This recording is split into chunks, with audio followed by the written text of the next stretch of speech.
श्री राम को 14 साल का ही वनवास क्यों हुआ था? 10, 12 या 13 साल का क्यों नहीं? ये तो सभी जानते हैं कि राम को 14 साल का वनवास हुआ था।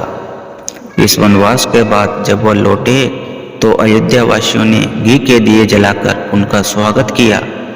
इसी के बाद से इस दिन को दिवाली के त्योहार के तौर पर मनाया जाने लगा। मगर क्या कभी आपने सोचा है कि राम को 14 साल का ही वनवास क्यों हुआ था? 10, 12 या 13 साल का क्यों नहीं?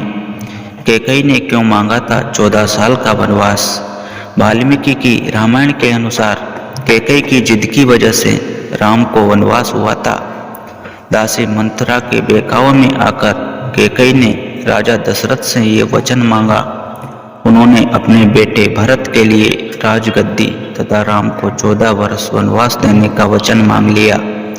दशरथ ये वचन देते वक्त बेहद दुख की अवस्था में थे, लेकिन वचनबद्ध होकर वह कुछ नहीं कर सके। राम भी इसका विरोध कर सकते थे, लेकिन उन्होंने भी ऐसा नहीं किया।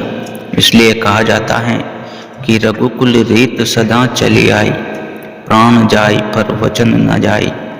कैकेयी ने राम के लिए 10, 12 या 13 नहीं बल्कि 14 साल के वनवास पर भेजा था, क्योंकि वह इससे जुड़े प्रशासनिक नियम जानती थी।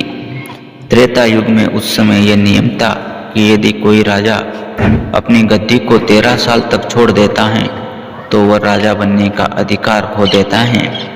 यही वजह रही कि कैकेयी ने राम के लिए पूरे 14 वर्ष का वनवास मांगा। हालांकि कैकेयी के ही बेटे भरत ने उनकी इस चाल को कामयाब नहीं होने दिया और राम की गद्दी पर बैठने से इनकार कर दिया। जब राम वनवास पूरा करके लौटे तो भरत ने उनकी राजगद्दी ससम्मान लौटा दी। जय श्री राम।